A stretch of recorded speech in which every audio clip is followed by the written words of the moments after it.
In the department भी coordination होता है, आउटसाइड योर डिपार्टमेंट भी कोऑर्डिनेशन होता है, आउटसाइड योर ऑर्गेनाइजेशन भी कोऑर्डिनेशन होता है। आप सप्लायर से कोऑर्डिनेट करते हैं, रिटेलर से कोऑर्डिनेट करते हैं, डिस्ट्रीब्यूटर से कोऑर्डिनेट करते हैं, गवर्नमेंट से कोऑर्डिनेट करते हैं, लॉयर से कोऑर्डिनेट करते हैं, इनकम टैक्स डिपार्टमेंट से कोऑर्डिनेट करते हैं।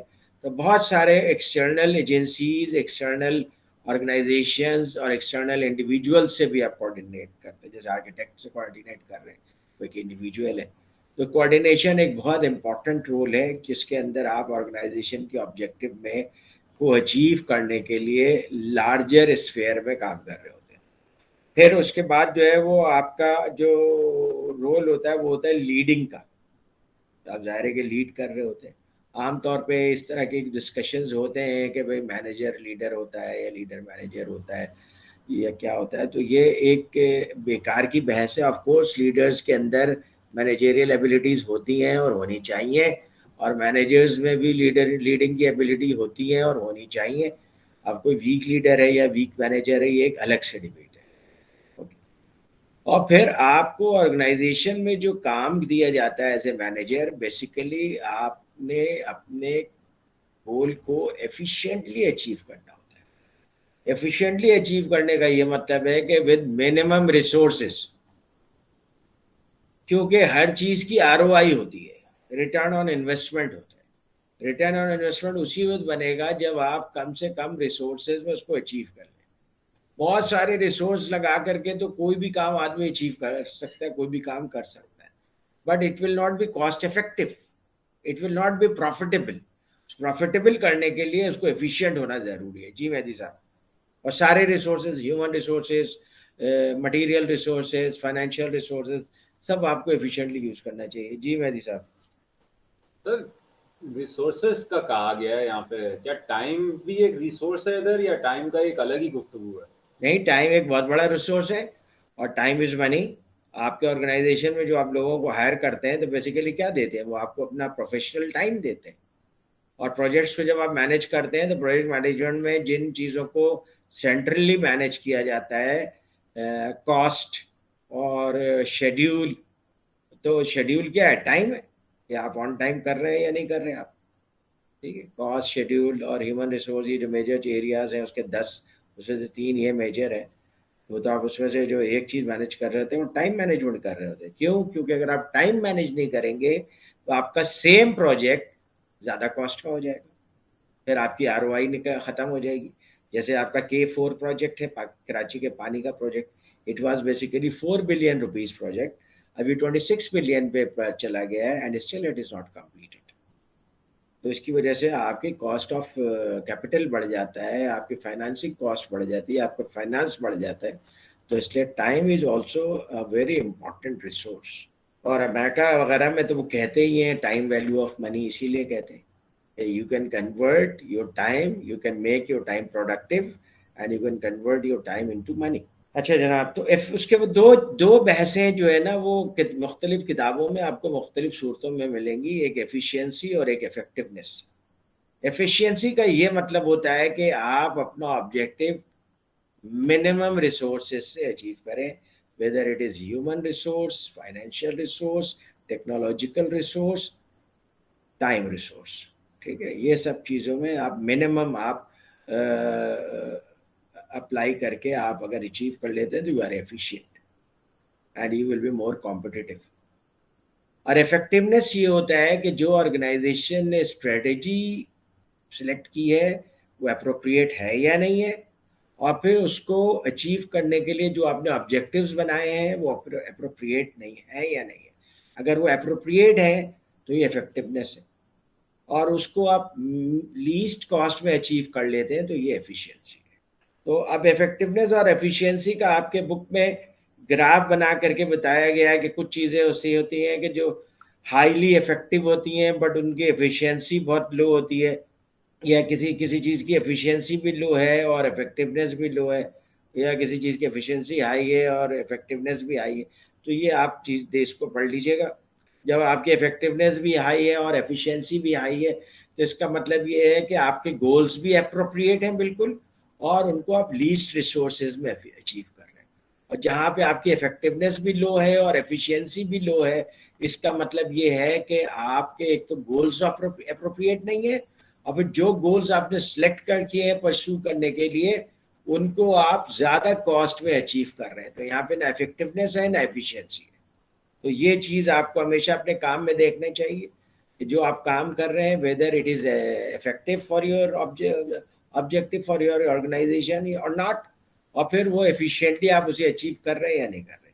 جیپنیز تو باقاعدہ ایک کانسیپٹ یوز کرتے ہیں، مودا کہتے ہیں اس کو، MUDA، اور وہ یہ کہتے ہیں کہ ہر وہ ایکٹیویٹی جس سے کسٹمر کے لیے کوئی ویلیو ایڈیشن نہیں ہو رہی ہے is a waste and it should be eliminated. تو اس لیے وہ اپنے پروسیسز میں سے ایسی تمام چیزیں ایلیمینیٹ کرتے رہتے ہیں، ایز اے ریزلٹ وہ زیادہ ایفیشینٹ ہو جاتا ہے۔ That's why Japanese companies are most efficient companies in the world. اس کے بعد انہوں نے تھوڑا اور ڈیٹیل میں بتایا گیا ہے کہ پلاننگ کیا ہے اور کنٹرولنگ کیا ہے، لیڈنگ کیا ہے، آرگنائزنگ کیا ہے۔ یہ 4 بیسیکلی مینیجریل ٹاسکس ہیں، ان کے اوپر آپ چیپٹرز بھی پڑھیں گے، کہ پلاننگ کو ڈیٹیل میں پڑھیں گے، آرگنائزنگ کو ڈیٹیل میں پڑھیں گے، کنٹرولنگ کو ڈیٹیل میں پڑھیں گے، لیڈنگ کو ڈیٹیل میں پڑھیں گے۔ پلاننگ کا مطلب ہوتا ہے کہ کسی چیز کو کرنے سے پہلے، کسی کام کو ایگزیکیوٹ کرنے سے پہلے اس کو آپ انالیسس کریں، انالیسس کے بیس پہ آپ پراپر ایک اسٹریٹجی سلیکٹ کریں، اور اسٹریٹجی کو امپلیمنٹ کرنے کے لیے پراپر ٹیکٹیکل پلانس سلیکٹ کریں، پراپر اسٹرکچر سلیکٹ کریں، پراپر کلچرل مکس سلیکٹ کریں۔ تو یہ سب چیزیں پلاننگ میں آتا ہے، پراپر ریسورسز سلیکٹ کریں، یہ ساری چیزیں پلاننگ میں آتی ہیں۔ اس کے بعد آپ کے پاس جو چیز ہوتی ہے دیٹ از آرگنائزنگ۔ آرگنائزنگ کا مطلب یہ ہوتا ہے کہ دیکھیے آرگنائزیشن بیسیکلی جو بنائی جاتی ہے وہ کیوں بنائی جاتی ہے؟ ایک ڈاکٹر ہے وہ اکیلا کام کر سکتا ہے، ایک لائر ہے وہ ایک اکیلا کام کر سکتا ہے، ایک اکاؤنٹنٹ ہے وہ اکیلا کام کر سکتا ہے۔ تو they are not organisations, they are individual professionals. لیکن جب آپ کا کام بڑھ جاتا ہے تو آپ کیا کرتے ہیں کہ آپ مختلف لوگوں کو اپوائنٹ کرتے ہیں، کیونکہ اب کام اتنا زیادہ ہو گیا ہے کہ ایک آدمی اسے 40 آورس میں نہیں کر سکتا، جو اسٹینڈرڈ ورکنگ آورز ہیں ان اے ویک۔ اور لوگ ہائر کیے جاتے ہیں، ان کی جاب ڈسکرپشن بنائی جاتی ہے کہ جناب آپ کے حصے میں یہ کام ہے، یہ 40 آورس میں آپ کریں گے۔ اگر اس سے کم کا کام ہے تو آپ پارٹ ٹائم ورکرز لیتے ہیں، پھر مزید کام بڑھتا ہے تو اور لوگوں کو ہائر کرتے ہیں۔ اس طرح کیا ہوتا ہے کہ آپ لوگوں کو ہائر کرنا شروع کر دیتے ہیں۔ ایک چھوٹی سی بھی آرگنائزیشن ہوتی ہے، کوئی کیفیٹیریا ہے، کوئی بیکری ہے، اس میں بھی 10-12 لوگ کام کرتے ہیں۔ 10-12 لوگ کام اس لیے کرتے ہیں، تو کسی نے کاؤنٹر پہ کیش کو مینیج کرنا ہوتا ہے، کسی نے کسٹمرز کو سرو کرنا ہوتا ہے، کسی نے بیکنگ کرنی ہوتی ہے، کسی نے انوینٹری کو مینیج کرنا ہوتا ہے۔ تو اس طریقے سے وہاں پہ بھی فل ٹائم 10-12 لوگوں کی ضرورت پڑ جاتی ہے۔ اور جب یہ ضرورت پڑ جاتی ہے تو جو مینیجر ہے وہ دیکھتا ہے کہ ہمیں کس قسم کے کام کو کی ضرورت ہے، وہ ایک جیسے کام کو ایک ساتھ کلب کر دیتا ہے، اور وہ ایک جاب ڈسکرپشن بنا دیتا ہے، اور اس کے مطابق ایک آدمی کو ہائر کر لیتا ہے جو کہ 40 آورز میں اس کام کو ایکسیکیوٹ کرے۔ جب آپ کے پاس فل ٹائم کام کے لیے نہیں ہو آپ کے پاس، تو پھر آپ پارٹ ٹائم ورکر سلیکٹ کرتے ہیں، جیسے میک ڈونلڈ کرتا ہے، 2 hours 3 hours 4 hours per day پہ لوگوں کو ہائر کرتا ہے۔ تو یہ پارٹ ہے بیسیکلی آرگنائزنگ، کہ آپ کس طرح سے لوگوں کو جاب کو ڈسٹریبیوٹ کر رہے ہیں۔ پھر اس کے بعد ان کو ریسورسز بھی چاہیے، ہر آدمی کو کام کرنے کے لیے کوئی گیجٹ چاہیے، کئی گیجٹس چاہیے، کسی کو کمپیوٹر چاہیے، کسی کو ویئنگ مشین چاہیے، کسی کو فورک لفٹر چاہیے۔ تو یہ بھی آرگنائزنگ کا حصہ ہے کہ آپ لوگوں کو اپروپریٹ ٹیکنالوجی اور اپروپریٹ جو گیجٹس ہیں وہ دیں تاکہ وہ اپنے کام کو افیکٹولی کر سکیں۔ یہ ہو گیا آپ کا آرگنائزنگ۔ پھر جب آپ نے پلاننگ کر لی، آرگنائزنگ کر لی، آپ نے لوگوں کو کام دے دیا، تو کام دینے کے بعد آپ کے پاس کوئی مینز ہونے چاہیے یہ دیکھنے کے لیے کہ جو کام آپ نے ان کو دیا ہے وہ ویسے ہی کر رہے ہیں یا اس سے ہٹ کر کے دائیں بائیں کر رہے ہیں۔ اگر وہ اپنے لائن پہ چل رہے ہیں اس کا مطلب یہ ہے کہ ڈیویشن نہیں ہے، ویریئنس نہیں ہے، تو جو آپ نے ان کو KPI دیا ہے وہ اسے اتنے ٹائم میں اتنے ریسورسز میں اچیو کر رہے ہیں، ویریئنس از 0۔ اور اگر ایسا نہیں ہے تو ویریئنس ہوگا، ٹھیک ہے، ویریئنس 5% ہو سکتا ہے، 10% ہو سکتا ہے، 50% ہو سکتا ہے، 100% ہو سکتا ہے کہ وہ کام نہیں کر رہے بلکہ کسی اور چیزوں میں اپنا ٹائم اور ریسورسز کو ویسٹ کر رہے ہیں۔ تو کنٹرولنگ اگر نہیں ہوگی آرگنائزیشن میں، اور آرگنائزیشن میں لوگوں کو یہ پتہ نہ ہو کہ بھئی ہمیں کنٹرول بھی کیا جا رہا ہے، देखिए सबसे पहली बात तो ये है कि मैनेजर्स को अज्यूम नहीं करना चाहिए, यानी मैनेजर्स ये अज्यूम कर लेंगे भाई मैंने इसको उस काम के लिए रखा है, इसको ये काम पता है। नहीं, प्लीज डोंट अज्यूम, बल्कि आपने जिस काम के लिए रखा है उसको प्रॉपर उसके जॉब डिस्क्रिप्शन में लिखिए, उसको प्रॉपर तरीके से ओरिएंटेशन में समझाइए, उसका प्लेस ऑफ वर्क बताइए, उसके गैजेट्स बताइए, उसके वर्किंग आवर्स बताइए, कोड्स बताइए, प्रोसीजर्स बताइए, ट्रेनिंग दीजिए, ताकि वो अपने काम के बारे में क्लियर हो जाए। फिर उसको आप केपीआईज दें कि जनाब ये वो की परफॉर्मेंस इंडिकेटर्स हैं जिसकी बेसिस पे आप उसे इवेल्युएट करेंगे। तो जब आप उसे इवेल्युएट करेंगे तो आपने वो दे दिया, आपने पूरे साल का टारगेट्स भी दे दिए कि आप ये काम करेंगे। लेकिन आप साल के एंड पे जाकर के अगर आप इसे इवेल्युएट करेंगे कि भाई उसने पूरे साल वो सारे काम किए या नहीं किए, तो एक बात तो ये होगी कि ना आपको याद रहेगा ना उसको याद रहेगा कि उसने पूरे साल काम किया। और जो मोस्ट रिसेंट उसकी परफॉर्मेंस होगी उसकी बेसिस पे आप इवेल्युएट कर देंगे। और आमतौर पे लोग इवेल्युएशन के टाइम पे ज़्यादा एफिशिएंट हो जाते हैं। तो ये इवेल्युएशन एक रॉन्ग इवेल्युएशन होगी, मिस लीडिंग इवेल्युएशन होगी। इसलिए आपको अपने सबऑर्डिनेट्स के साथ डेली या अल्टरनेट डे पे या वीकली, फोर्टनाइटली, मंथली मीटिंग करनी चाहिए। डिपेंड करता है कि आपका सबऑर्डिनेट कितना एक्सपीरियंस्ड है या कितना नाइफ है, ताकि उसको फीडबैक मिले और करेक्टिव एक्शन फौरन ले लिया जाए, बजाय इसके कि वो एक काम को गलत तरीके से एक साल तक करता रहे and then you come to know कि भाई ये काम तो ये गलत तरीके से कर रहा है। तो this is controlling, and controlling is a very important part of the job of a manager। और मैनेजर को चाहिए कि इस सिलसिले में वो अपने सबऑर्डिनेट्स को रेगुलर फीडबैक देते रहे। It is not criticism, it is feedback. ठीक है, और फीडबैक इसलिए कि आपने ऑर्गेनाइजेशन में जो लोगों को अपॉइंट किया है वो इसलिए अपॉइंट किया है कि वो सारे लोग अपने केपीआईज पूरे करेंगे, अपने जॉब को सही तरीके से पूरे करेंगे, तो ऑर्गेनाइजेशन अपने ऑब्जेक्टिव को अचीव करेगी। और कोई आदमी अगर ऐसा काम कर रहा है जिसका ऑर्गेनाइजेशन के ऑब्जेक्टिव से कोई ताल्लुक नहीं है, तो उस आदमी को उस ऑर्गेनाइजेशन में होना ही नहीं चाहिए, उसकी कोई जरूरत नहीं है उस ऑर्गेनाइजेशन। दैट्स वाई आप देखेंगे एचआरएम में hiring, firing, down sizing, right sizing, repositioning, retraining, ये सारी चीजें होती हैं। फिर एज ए मैनेजर आपने लीड भी करना है, मोटिवेट भी करना है अपने वर्कफोर्स को। प्रेशर सिचुएशन के अंदर आपने उस प्रेशर को हैंडल भी करना है, अपने सबऑर्डिनेट्स तक अपने सुपीरियर्स का प्रेशर पास ऑन नहीं करना है, और ऑल द टाइम उनको मोटिवेटेड रखना है, बकअप करना है, उनको पैट ऑन द बैक देना है, और उनको अप्रिसिएशन लेटर्स देने हैं, उनको आपने कोई ट्रॉफी देनी है, कभी कोई चॉकलेट देना है, कभी पे रेजेस देना है, कभी बोनसेस देना है। तो ये सब लीडिंग के जो तरीके हैं वो यू विल डू दैट। तो ये 4 फंक्शंस हैं जो कि मैनेजर्स को हमेशा पता होना चाहिए कि I need to perform these 4 functions. Yes Mehdi साहब जी सर प्लीज। यहाँ पे तो उल्टा रिवाज है। यहाँ पे जब प्रेशर आता है ऊपर से तो वो नीचे वालों को प्रेशर डाइवर्ट कर देते हैं। वो तुम दे ये आर नहीं वीक कर रहे। Managers, they are weak managers, what we will say कि दे आर वीक मैनेजर्स। ठीक है, प्रेशर को होल्ड करना पड़ता है। ठीक है, आपने देखा नहीं कि ये हारने के बाद बाबर आजम ने अपने तमाम जो लोगों को फौरन एड्रेस किया और उसने कहा कि ठीक है अब ये मैच हार गए हैं, लेकिन अब हम ये बात भूल जाएंगे, ये मैच था, खत्म हो गया, you have to move on, और कोई किसी के ऊपर फिंगर पॉइंटिंग नहीं करेगा। प्रेशर तो उसके ऊपर भी होगा, but he took that pressure, और उसने जो है उसको आगे ट्रांसफर नहीं किया। अगरचे वो इंटरव्यू में बोल गया कि हसन अली को कैच पकड़ लेना चाहिए था, तो सही है, एनालिसिस में उसने बोल दिया, बट उसने जॉन अली क्या किया, अपनी टीम को मोटिवेट किया, राइट। तो ये जो प्रेशर तो आया ना, वो मैच हार गया, इसका बहुत प्रेशर होता है। प्रेशर किसके ऊपर होता है? कप्तान के ऊपर होता है, कोच के ऊपर होता है, मैनेजमेंट के ऊपर होता है। तो इसलिए प्रेशर को आप कैसे हैंडल करते हैं, that is very very important. तो this you need to learn कि मैंने अपने टीम को कैसे लेकर के चलना है। उसके डिफरेंट लीडरशिप के स्टाइल्स हैं। ज़रूरी नहीं है कि आप हमेशा नरम रहें, कभी कभी आप ऑटोक्रेटिक हो सकते हैं, कभी आप डेमोक्रेटिक हो सकते हैं, कभी पार्टिसिपेटिव लीडरशिप स्टाइल कर सकते हो। लीडरशिप की बहुत सारे स्टाइल्स हैं जो कि लीडरशिप में हम पढ़ाते हैं।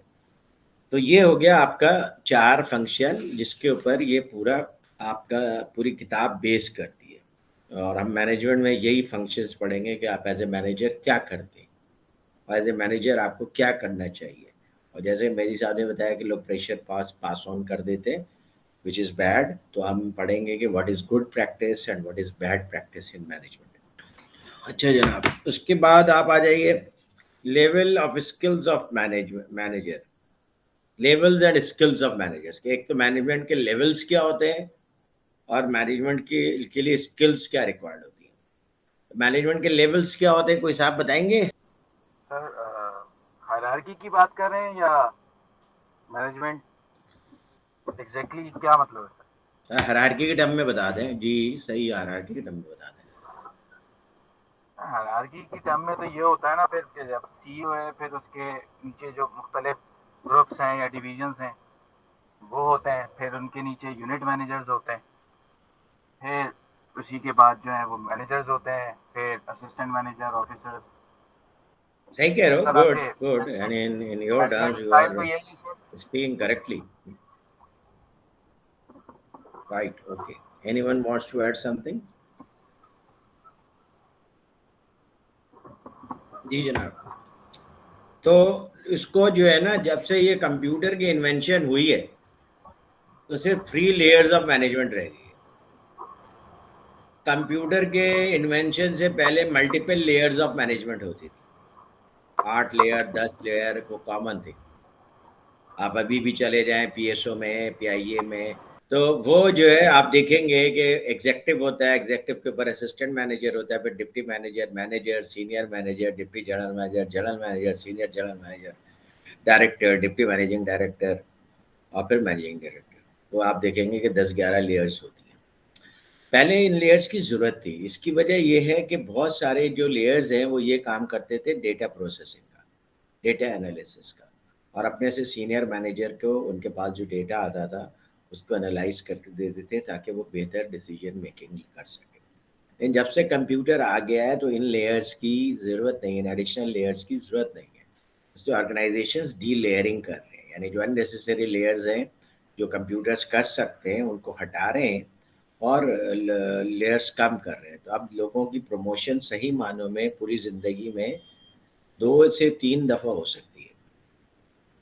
ایک ہے انٹری لیول مینجمنٹ. جب آپ انٹر ہوتے ہیں کسی آرگنائزیشن میں ایز این انجینئر یا ایز این ایگزیکٹو, تو یہ انٹری لیول مینجمنٹ پوزیشن ہے. اس کے بعد پھر آپ مڈل مینجمنٹ میں جاتے ہیں. مڈل لیول مینجمنٹ پوزیشن میں آپ کیا کرتے ہیں کہ آپ کے انڈر کچھ ایگزیکٹوز ہوتے ہیں جن کو آپ مینیج کرتے ہیں, اور کچھ مینیجر بھی ہو سکتے ہیں جن کو آپ مینیج کرتے ہیں, اور اس سے اوپر جو ہے وہ ہوتا ہے سی لیول ایگزیکٹوز, یعنی chief marketing officer, chief financial officer, chief human resource officer, chief production officer, اور چیف ایگزیکٹو آفیسر, جو ان سب سے اوپر. یہی 3 لیئر ہوتی ہیں آرگنائزیشنز میں.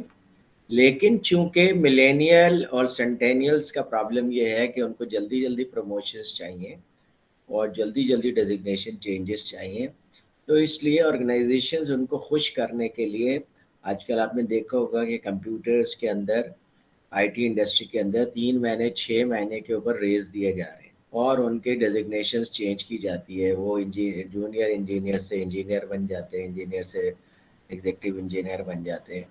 یہ بیسیکلی آپ کو ایک سینس آف پروموشن دیا جاتا ہے. I would say that is a false sense of promotion, تاکہ آپ خوش رہیں, اپنی فیملی میں بتا سکیں, آپ کی ایگو ڈیولپ ہو سکے, آپ سیلف اسٹیم آپ کا بہتر ہو جائے. لیکن آپ کی صحیح معنوں میں جاب اسی وقت پروموٹ ہوتے ہیں جب آپ کے جاب کا لیول چینج ہوتا ہے. تو یہ 3 لیئرز اب رہ گئی ہیں مینجمنٹ کی. تو سب سے پہلی بات تو یہ ہے کہ مینیجرز کے بھی 3 لیولز ہیں, اور ہر لیول کے مینیجر کی جاب کی اپنی اپنی ریکوائرمنٹس ہیں. جب آپ کسی آرگنائزیشن میں انٹر ہوتے ہیں تو آرگنائزیشن کے اندر انٹر ہونے کے لیے آپ کو کسی اسکل کی ضرورت ہوتی ہے. فرسٹ لائن مینیجر آپ اسی وقت پہنچ جائیں گے جب آپ کے پاس کوئی اسکل ہو. اب وہ اسکل آپ کی انجینئرنگ ہو سکتی ہے, ہیومن ریسورس کی ایکسپرٹیز ہو سکتی ہے, آپ نے BBA یا BS کیا ہو ہیومن ریسورس میں, یا سائیکالوجی میں آپ نے BS کیا ہو, یا یہ سب کیا ہے, یا مارکیٹنگ میں آپ نے BBA کیا ہو, سپلائی چین میں کیا ہو. یہ سب ٹیکنیکل اسکلز ہیں. ایک پرٹیکولر ایریا میں آپ کا کچھ نالج ہے جس کے بیس پہ آپ وہاں پہ کام کر سکتے ہیں. To enter into an organization, you need to have some technical skills. उस बेस पे आप ऑर्गेनाइजेशन के अंदर एंटर होते हैं। एंटर होने के बाद जो आपका अगला लेवल होता है that is middle level manager, जो फंक्शनल हेड भी हो सकता है। जैसे आप फाइनेंस मैनेजर बन सकते हैं, मार्केटिंग मैनेजर बन सकते हैं, प्रोडक्शन मैनेजर बन सकते हैं, ये फंक्शनल हेड है। उनके ऊपर फिर टॉप मैनेजमेंट होती है, डायरेक्टर्स होते हैं और फिर चीफ एग्जीक्यूटिव। तो ये 3 या आप कह लें 4 लेयर होती है ऑर्गेनाइजेशन। अब आप अगर फंक्शनल लेवल मैनेजर हैं यानी मिडिल लेवल मैनेजर हैं तो आपकी जॉब रिक्वायरमेंट डिफरेंट। अगर आप एंट्री लेवल मैनेजर हैं तो आपकी जॉब रिक्वायरमेंट डिफरेंट, और अगर आप टॉप लेवल मैनेजर हैं तो आपकी जॉब रिक्वायरमेंट डिफरेंट। जब आप एंट्री लेवल मैनेजर हैं तो 80% आपको टेक्निकल स्किल्स की जरूरत है। अगर आपकी टेक्निकल स्किल्स स्ट्रांग है तो आप अपनी पोजीशन पे बहुत अच्छा काम कर सकते हैं, बिकॉज आपके अंडर में कुछ लोग अगर रिपोर्ट करते भी हैं तो वो क्लरिकल लेवल के लोग होते हैं जो डे टू डे एक्टिविटीज़ करते हैं, जो एक ही काम को रिपीटेटिव वे में कर रहे हैं, तो उनको मैनेज करना आसान होता है। आपके अंडर में कम लोग होते हैं तो इसलिए आपको बहुत ज़्यादा इंटरपर्सनल स्किल्स, बहुत ज़्यादा कोऑर्डिनेशन, इन सब चीज़ों की ज़रूरत नहीं पड़ती है। फिर आपका काम बहुत स्ट्रक्चर्ड होता है, वेल डिफाइंड होता है, पता होता है कि आपने डे टू डे एक्टिविटीज़ में क्या करना। तो अगर आपके पास उस वक्त टेक्निकल स्किल्स हैं, यानी अगर ह्यूमन रिसोर्स में और आपको ह्यूमन रिसोर्स के फंक्शंस को कैसे एग्जीक्यूट किया जाता है वो पता है, या सप्लाई चेन में आपको पता है कि वेयर हाउसिंग कैसे की जाती है, या ट्रांसपोर्ट को कैसे हैंडल किया जाता है, या डिस्ट्रीब्यूटर्स को कैसे हैंडल किया जाता है, तो आप अपना फंक्शन परफॉर्म कर सकते हैं। लेकिन जब आप मिडिल मैनेजमेंट में आते हैं तो अब आपकी टेक्निकल स्किल्स की रिक्वायरमेंट हो जाती है 50% और 30% आपकी रिक्वायरमेंट हो जाती है इंटरपर्सनल स्किल्स की, क्योंकि अब आपको बहुत सारे लोगों से कोऑर्डिनेट करना पड़ता है। जैसे सबऑर्डिनेट से कोऑर्डिनेट करना पड़ता है, अपने बॉसेस से कोऑर्डिनेट करना पड़ता है, दूसरे डिपार्टमेंट से कोऑर्डिनेट करना पड़ता है, पीपल आउटसाइड ऑर्गेनाइजेशन या आउटसाइड ऑर्गेनाइजेशन से भी लोगों को कोऑर्डिनेट करना पड़ता है। तो इसलिए आपको एक स्ट्रॉन्ग इंटरपर्सनल स्किल की जरूरत पड़ती है। जबकि टेक्निकल लेवल पे अगर आपके पास 20% भी इंटरपर्सनल स्किल है तो आप मैनेज कर सकते हैं। जब आप टॉप मैनेजमेंट में जाते हैं तो आपका काम स्ट्रेटेजिक ज़्यादा हो जाता है, यानी अगर आप अपने फंक्शन के भी हेड हैं तो आपको उस फंक्शन के अंदर स्ट्रेटेजिक इनिशिएटिव्स को इम्प्लीमेंट करने का काम दिया जाता है। आप डे टू डे एक्टिविटीज़ इतनी ज़्यादा नहीं करते। तो इसका मतलब ये है कि अब आपका कंसेप्चुअल स्किल्स स्ट्रांग होने चाहिए। 50-60% आपका कंसेप्चुअल स्किल होना चाहिए, और चूंकि आप टॉप मैनेजमेंट पोजीशन पे हैं तो लोग आपकी बात को वैसे ही फॉलो करते हैं। तो अगर आपके पास 20-30% भी इंटरपर्सनल स्किल्स है तो इट इज़ फाइन, और 10-20% आपको टेक्निकल स्किल्स की जरूरत पड़ती है, और चीफ एग्जीक्यूटिव पोजीशन पे तो 60-70% आपको कंसेप्चुअल स्किल्स की जरूरत पड़ती है। तो ये 3 स्किल्स हैं जो कि आपको एज ए मैनेजर जरूरत पड़ती है, major skills, conceptual skills, interpersonal skills और टेक्निकल स्किल्स। लोग एक पोजीशन से जब दूसरी पोजीशन पे प्रमोट होते हैं और कामयाब नहीं होते हैं तो उसकी वजह ये है कि उस पोजीशन पे वो उसी तरह से काम करना चाहते हैं जिस तरह से वो पिछले 5 साल से अपने पिछली पोजीशन पे काम करते रहे। ये वो भूल जाते हैं कि पिछली पोजीशन पे काम करने की रिक्वायरमेंट डिफरेंट है, इस पोजीशन पे काम करने की रिक्वायरमेंट डिफरेंट है। अगर आप इस पोजीशन पे नए माइंडसेट के साथ नहीं आएंगे तो आपको अपने इस नई पोजीशन पे फिट इन करने में प्रॉब्लम होगी। इसीलिए सेल्स में एक बहुत मशहूर जुमला कहा जाता है कि if you want to ruin a good sales executive, promote him as sales manager। वह सेल्स एग्जीक्यूटिव तो बहुत अच्छा काम कर रहा था, क्लाइंट्स के पास जा रहा था, चीज़ें प्रेजेंट कर रहा था, सेल कर रहा था, he was a star sales person. लेकिन जब वो सेल्स मैनेजर बन गया तो अब उसको क्लाइंट्स के पास कम जाना है, अभी भी जाना है लेकिन कम जाना है, और अपने सेल्स के लड़कों की सपोर्ट के लिए जाना है। और ज़्यादातर उसका काम जो है वो सेल्स मैनेजमेंट का है कि लड़के क्या कर रहे हैं, सेल्स पाइपलाइन कैसे मैनेज कर रहे हैं, और कोटेशंस कैसे मैनेज कर रहे हैं, ऑर्डर्स को कैसे क्लोज कर रहे हैं, कहाँ पे उनको डिफ़िकल्टी हो रही है वहाँ पे उनको असिस्ट करना है, एनालिसिस करनी है कौन से कस्टमर्स में हम क्रॉस सेलिंग कर सकते हैं, अप सेलिंग कर सकते हैं, कौन से कस्टमर्स हमसे मिस हो रहे हैं, ये चीज़ें एनालाइज करनी है। ये चीज़ें वो बहुत ज़्यादा नहीं करता था एज सेल्स एग्जीक्यूटिव। अब सेल्स मैनेजर के तौर पर उसका माइंडसेट चेंज करना पड़ेगा। तो लोग इसी वजह से फेल होते हैं कि नए पोजीशन पे तो चले जाते हैं लेकिन नए पोजीशंस के रिक्वायरमेंट को समझे बगैर पुराने तरीके से काम करते रहते हैं, और as a result they can not they do not deliver the way they should deliver. ये बात समझ में आई नहीं आई? अगर अचानक आपका सेल्स मैनेजर जॉब छोड़कर चला जाए तो ऑर्गेनाइजेशन की पहली प्रायोरिटी ये होती है विद इन द ऑर्गेनाइजेशन अगर कोई सूटेबल कैंडिडेट है उसी को प्रमोट किया जाए। तो क्या आपने अपने आप को उस तरह से डेवलप किया है, उस तरह से डेमोन्स्ट्रेट किया है, उस तरह से आप अपने सीनियर्स के नज़रों में हैं कि जब ज़रूरत पड़ेगी तो आपको सेल्स मैनेजर के तौर पर प्रमोट कर दिया जाएगा? अगर आपने अपने आप को उस तरह से डेवलप नहीं किया है, उस तरह से डेमोन्स्ट्रेट नहीं किया अपने आप को, तो जाहिर है किसी और को उस पोजीशन पे ले आया जाएगा। फिर आप फ्रस्ट्रेट होते हैं, डिप्रेशन होते हैं लोगों को कि मैं ऑर्गेनाइजेशन में इतने अरसे से हूँ और ऑर्गेनाइजेशन मुझे कंसिडर नहीं कर रही। ऑर्गेनाइजेशन में आपको जनरली किसी की भी आपसे दुश्मनी नहीं होती है। And if you are suitable, why they should take a person from outside? ठीक है, आउटसाइड द ऑर्गेनाइजेशन लेने की वजह ये होती है कि इनसाइड द ऑर्गेनाइजेशन उनको कोई ऐसा आदमी मिल नहीं रहा होता, ये समझ नहीं रहे होते कि वो इस चैलेंज को टेक अप कर लेगा। तो ये तो लास्ट ऑप्शन होता है कि बाहर से किसी को लिया जाए। तो इसलिए आप अपने आप को हमेशा प्रमोट करते रहें, डेवलप करते रहें। और ये जो आप कर रहे हैं कि पीजीडी कर रहे हैं, ये बहुत अच्छा काम कर रहे हैं। उससे क्या हुआ है, आप नई चीज़ें सीख रहे हैं और दूसरे सब्जेक्ट्स पढ़ें, नए स्किल्स सीखें। जब आप नए स्किल्स सीखेंगे तो आप अपने अगले पोजीशन के लिए खुद ही अपने आप को प्रिपेयर कर रहे होंगे, प्लस अपने जॉब पे फोकस करें, of course that is more important. उसके बाद एक बहुत इंपॉर्टेंट चीज़ यहाँ पे डिस्कस की गई है 10 रोल्स ऑफ मैनेजर्स, कि मैनेजर्स को 10 रोल प्ले करने पड़ते हैं। ये बहुत अच्छी चीज़ है जो कि इन्होंने यहाँ पे एक जगह पे लिस्ट डाउन कर दी है। और ये लीडरशिप की किताब में भी इसी तरीके से, गैरी एप्पल में भी उन्होंने इसी तरीके से लिस्ट डाउन करके दिया हुआ है। एक मैनेजर के 10 रोल्स होते हैं। मिन्सबर्ग ने एनालिसिस करके बताया था जनाब ये 10 रोल्स होते हैं जो कि मैनेजर्स को प्ले करने पड़ते हैं डिफरेंट ओकेजन्स में। सबसे और उसको उन्होंने 3 चीज़ों में डिवाइड किया, इन 3 की फिर सब डिवीजन है। सबसे पहला रोल है उसका डिसीजनल। मैनेजर को डिसीजंस लेने होते हैं, ठीक है, रिसोर्सेज के मुतालिक, आपको किसी प्रॉब्लम के मुतालिक डिसीजंस लेने होते हैं, ऑप्शंस के मुतालिक डिसीजंस लेने होते हैं। जनाब ये ऑप्शन है, ये ऑप्शन है, अब क्या किया जाए? तो आप जो सूटेबल ऑप्शन है उसके बारे में डिसीजन लेते हैं। एक बड़ा इंपॉर्टेंट रोल जो मैनेजर का होता है वो डिसीजनल होता है। अच्छा, डिसीजन लेना is a painful process in most of the cases, particularly when you are taking big decisions. Reason is कि आपको उसके जो रिजल्ट्स होते हैं वो नोन नहीं होते, और आपको नहीं पता कि फ्यूचर में जाके इसी डिसीजन की बेस के ऊपर ऑर्गेनाइजेशंस के ऊपर एग्जैक्टली क्या इम्पैक्ट आ सकते हैं।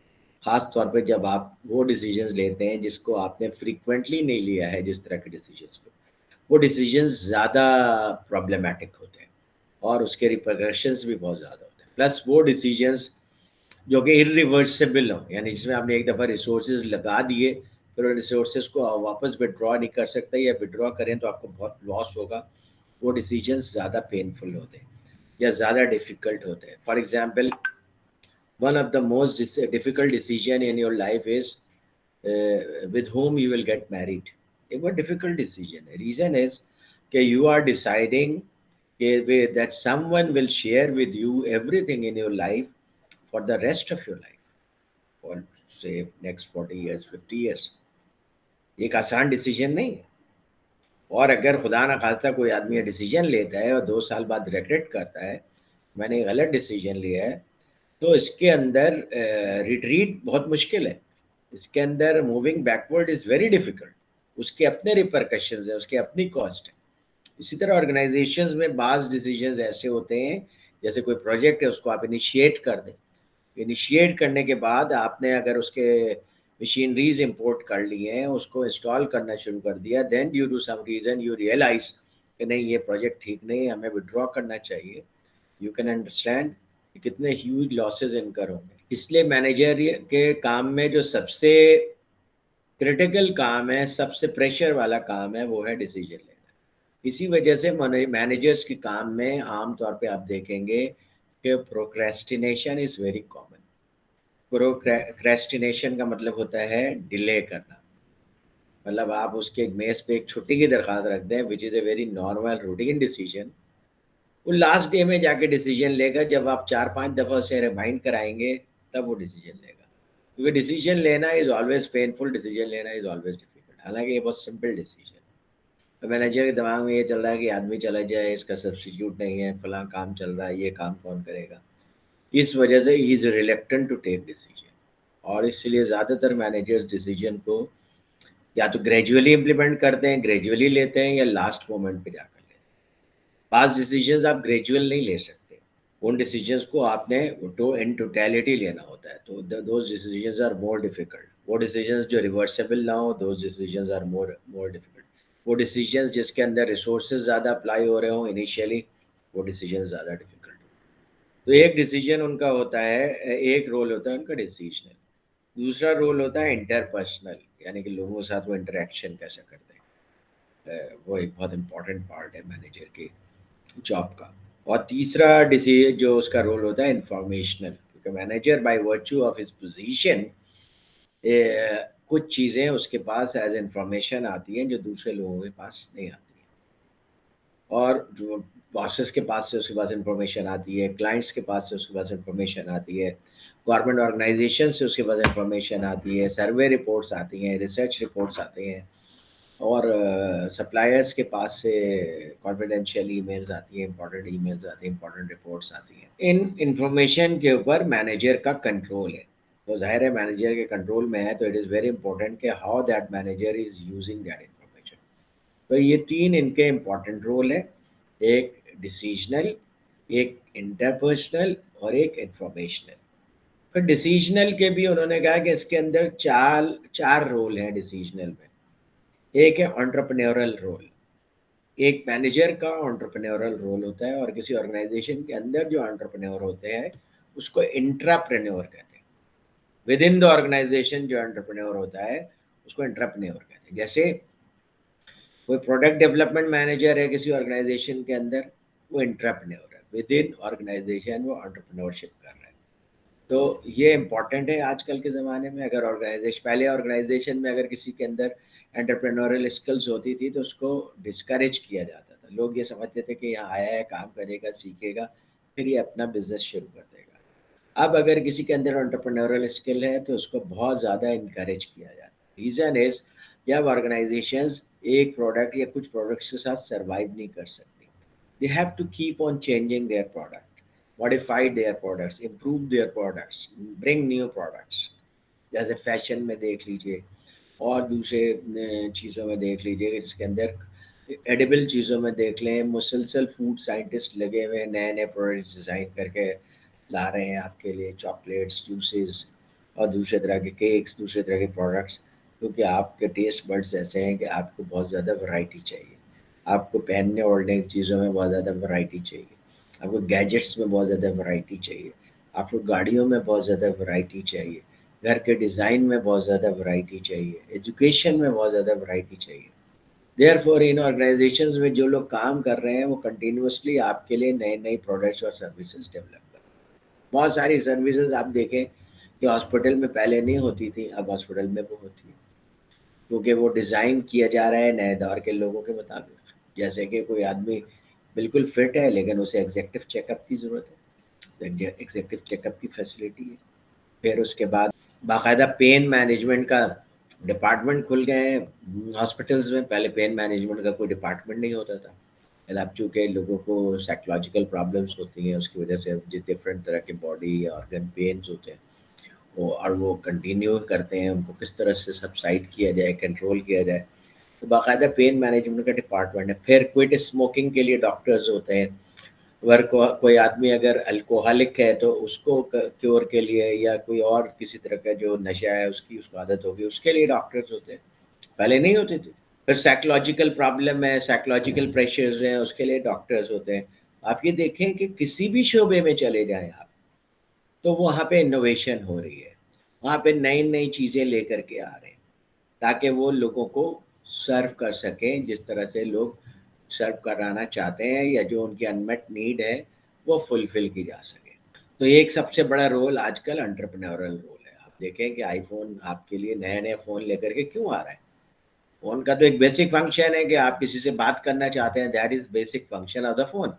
तो तमाम फ़ोन प्रोवाइड्स करते हैं, लेकिन फिर डिफरेंट ब्रांड्स हैं, और वो उन ब्रांड्स में भी नए नए मॉडल्स निकलते चले आ रहे हैं, गाड़ियों में नए नए मॉडल्स निकलते चले आ रहे हैं, बिकॉज लोगों को चेंज पसंद है। इसके लिए ऑर्गेनाइजेशन के अंदर एंटरप्रेन्योर होना ज़रूरी है। फिर डिसीजनल में दूसरा रोल जो है उसका वो है डिस्टर्बेंस हैंडलर का। डिस्टर्बेंस हैंडलर का मतलब ये होता है कि जब आप ऑर्गेनाइजेशन में आप काम करेंगे तो कॉन्फ्लिक्ट भी होगा और डिस्टर्बेंसेस भी आएंगे। कॉन्फ्लिक्ट और डिस्टर्बेंस में फ़र्क है। देखो, कॉन्फ्लिक्ट पॉजिटिव भी हो सकता है। Conflict basically difference of opinion है। और जब भी आप कोई बड़ा डिसीजन लें तो आपके ऑर्गेनाइजेशन में अगर डिफरेंस ऑफ ओपिनियन नहीं है और हर कोई कंसेंसस कर जाता है, this is a bad sign. इसका मतलब है कि नोबडी इज थिंकिंग। तो इसलिए अगर कोई आदमी एक डिफरिंग व्यू रख रहा है, कॉन्फ्लिक्टिंग व्यू रख रहा है, तो उसको भी उतना ही वेटेज और रिस्पेक्ट देने चाहिए। और फिर आप बाय डिस्कशन, बाय लॉजिक आप कंसेंसस डेवलप करें, खासतौर पे जैसे जापानीज करते हैं। Japanese are known for slow decision making process. उसकी वजह यह है कि उनके यहाँ डिसीजन मेकिंग बाय कंसेंसस है। जब तक के किसी चीज़ के ऊपर पूरे डिपार्टमेंट के या पूरी टीम के लोगों का कंसेंसस नहीं हो जाता, इसको हमने इस तरीके से करना है, they keep on discussing that. फिर एक दफ़ा जब पूरी टीम उसे ओन कर लेती है तो फिर उसे इम्प्लीमेंट कर। तो उससे क्या होता है कि कोई भी आदमी चूंकि उसके अगेंस्ट नहीं होता, इसलिए उसको इम्प्लीमेंट करना आसान होता है। That is Japanese way of doing things. और ये आजकल के दौर में हो सकता है आपको लगे कि ये स्लो है, but truly it is not slow. It is the best way to do things कि कंसेंसस डेवलप करें। और डिस्टर्बेंस इस तरह की भी हो सकती है, जैसे स्ट्राइक कर दिया लेबर ने, या दो वर्कर्स लड़ पड़े, एक वर्कर ने दूसरे वर्कर पे शाउट कर दिया, कोई हरासमेंट का केस आ गया, कोई डिस्क्रिमिनेशन का केस आ गया, ये सब भी disturbances. As a manager you need to handle those disturbances. कोई क्राइसिस आ जाए, आग लग जाए, ये सब भी डिस्टर्बेंसेस है। फिर एक और बहुत बड़ा जो रोल होता है डिसीजन मेकिंग में मैनेजर का, वो है रिसोर्स एलोकेटर का। मैनेजर रिसोर्सेज एलोकेट करता है। एक मैनेजर डिसाइड करता है, अगर डिपार्टमेंट को 5 लैपटॉप दिए गए हैं, कि ये लैपटॉप किसको किसको दिए जाए, या ये कि अगर उसके सेल्स मैनेजर्स को कार्स डिस्ट्रीब्यूट करना है तो मैनेजर डिसाइड करता है कि इस साल के इन मैनेजर्स को कार्स डिस्ट्रीब्यूट किया जाएगा। ये तो पर्सनल लेवल पे चीज़ हो गई। और इसी तरीके से अगर आप कोई प्रोजेक्ट कर रहे हैं तो मैनेजर डिसाइड करेगा कि क्रेन आज कब किस प्रोजेक्ट पे जाएगी, कल किस प्रोजेक्ट पे जाएगी, परसों किस प्रोजेक्ट पे जाएगी। और जाहिर है कि he needs to take the decision on merit. और मेरिट पे डिसीजन नहीं होता है, लेता है, तो डिस्कम्फर्ट होता है। फिर लोग समझते हैं कि किसी को फेवर किया जा रहा है, या मैनेजर बायस्ड डिसीजन ले रहा है, या मैनेजर रॉन्ग डिसीजन ले रहा है, तो उसकी position as a manager weak होना शुरू हो जाती है। और रिसोर्स एलोकेशन एक इतना डिफ़िकल्ट प्रोसेस है कि आपको पता है कि लोगों को अपने वालिदैन से शिकायत हो जाती है कि भाई ये फ़लाँ बच्चे को ज़्यादा चाहते हैं, मुझे कम चाहते हैं। अल्लाह माफ़ करे, लोगों को रसूल अल्लाह सल्लल्लाहु अलैहि वसल्लम से शिकायत हो गई थी कि भाई ये जो है वो सही तरीके से माल गनीमत डिस्ट्रीब्यूट नहीं कर रहे। तो resource allocation is a very difficult process, क्योंकि इसके ऊपर बहुत सारे लोगों का डिफरेंट परसेप्शन होता है। और उसकी वजह से अगर आप रिसोर्स एलोकेशन में किसी एक को रिसोर्स एलोकेट करते हैं, किसी दूसरे को रिसोर्स एलोकेट नहीं करते, and you know the reasons as a manager, तो बेहतर है कि उन रीजंस को आप कम्युनिकेट कर दीजिए और फिर आप लोगों पे छोड़ दीजिए, because people will never be happy all the time about your resource allocation. This is an issue, but इसके अंदर आप जितना आप मिनिमाइज कर सकें उतना ज़्यादा बेहतर है। दूसरे जो चौथा रोल होता है डिसीजन मेकर, वो होता है निगोशिएटर। आपको निगोशिएट करना, लोगों की सैलरीज निगोशिएट करते हैं, लोगों से काम निगोशिएट करते हैं, प्रपोजल्स निगोशिएट करते हैं, कॉन्ट्रैक्ट निगोशिएट करते हैं। तो बहुत सारी चीज़ें एज ए मैनेजर आप निगोशिएट करते हैं।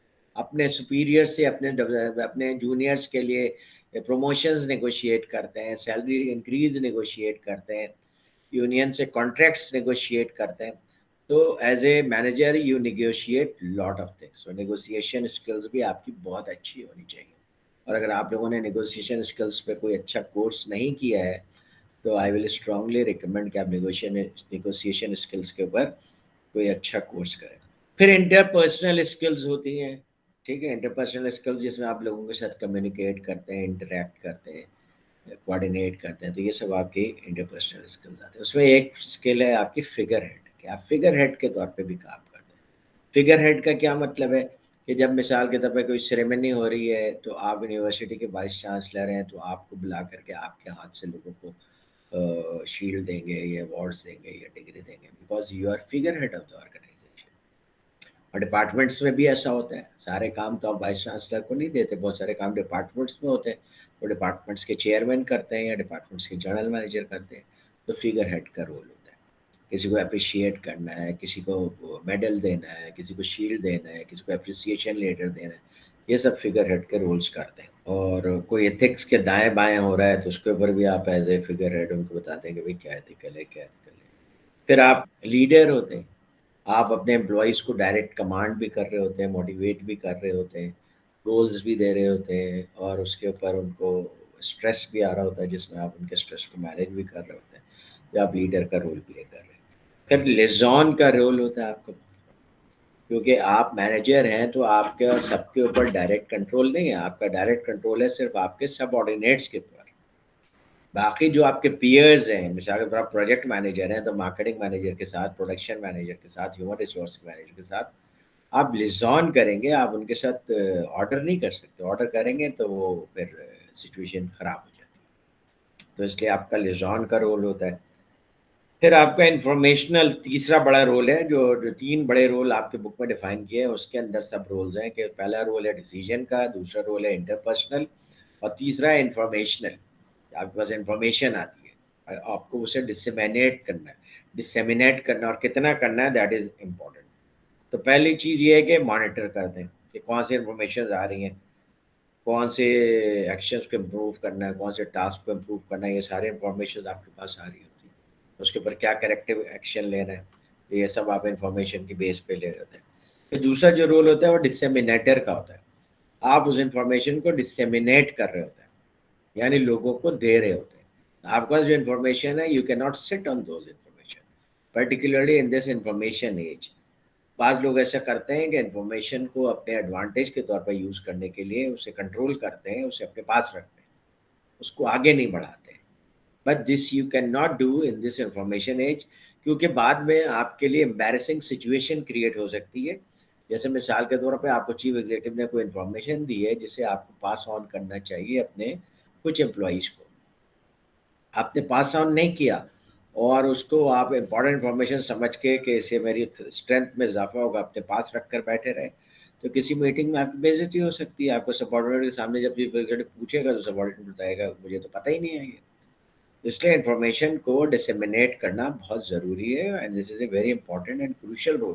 اس سے آپ کے باسز کو بھی اپنے کام کرنے میں مدد ملتی ہے، اور آپ کے سبارڈینیٹس کو بھی، اور آپ کا کام بھی اچھا ہوتا ہے. بعض اوقات آپ کے پاس کچھ ایسی انفارمیشن ہوتی ہے جو آپ کو اپنے باسز کو پاس آن کرنی ہوتی ہے، اس میں سے پلیزنٹ انفارمیشن بھی ہوتی ہے، ان پلیزنٹ انفارمیشن بھی ہوتی ہے. اب یہ آپ کو پاس آن تو کرنی ہے، اب کیسے کریں گے، this is your judgement as a manager.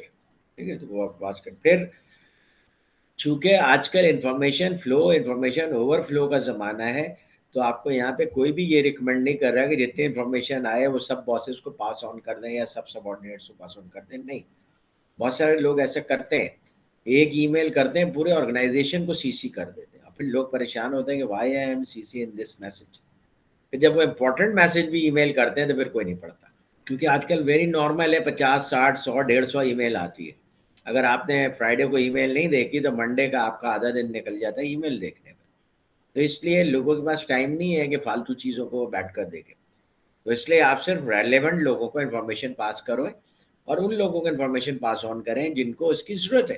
اور اگر آپ باقی سب آرڈینیٹس کو بھی یا باقی باسز کو بھی انفارمیشن پاس آن کریں گے تو وہ کنفیوز ہو سکتے ہیں، اور کنفیوز ہو کر اس انفارمیشن کو مس یوز کر سکتے ہیں. ڈسیمینیٹر آپ کا بہت کریٹیکل رول ہے. پھر اسپوکس پرسن کا رول ہوتا ہے آپ کا، کہ جب آپ کے آرگنائزیشن میں کوئی اچھی چیز ہو جائے یا بری چیز ہو جائے، پریس کو ہینڈل کرنا ہے، امپلائیز کو ہینڈل کرنا ہے، لیبر کو ہینڈل کرنا ہے، آپ آرگنائزیشن کے بہاف پہ ان کو ہینڈل کر رہے ہیں، بول رہے ہیں، تو آپ کا رول ہے اسپوکس پرسن کا. یہ بھی بہت امپورٹنٹ رول ہوتا ہے، کیونکہ اس رول میں آپ لوگوں کو بتا رہے ہوتے ہیں کہ بھائی آفیشیل ورژن کیا ہے، یا آفیشیل ایکسپلینیشن کیا ہے کسی چیز کا، کسی انسیڈنٹس کا. ٹھیک ہے، کسی اچھے پروڈکٹ ڈیولپمنٹ کا، کسی بیڈ انسیڈنٹس کا. تو یہ آپ as a spokes person role play کر رہے ہوتے ہیں. تو جب آپ اسپوکس پرسن کے طور پہ رول پلے کر رہے ہوتے ہیں تو آپ کو پتہ ہونا چاہیے کہ آپ کو کیا رول پلے کرنا ہے اور کیا بات کرنی ہے اور کیا بات نہیں کرنی ہے. وہ جو نپے تلے الفاظ میں جو لوگ بات کرتے ہیں نا وہ اسپوکس پرسن کے لیے بہت سوٹیبل ہوتے ہیں. آرگنائزیشنز عام طور پہ اسپوکس پرسن کے لیے بہت ہی ڈھونڈ کر کسی ایسے آدمی کو رکھتی ہے جو نیوٹرل وے میں بغیر انوائی کیے ہوئے میسج کو پاس آن کرنے کی صلاحیت رکھتا ہوں. ٹھیک ہے, تو یہ 10 رولز ہیں جو کہ آپ کرتے ہیں ہوتا ہے ایز اے مینیجر.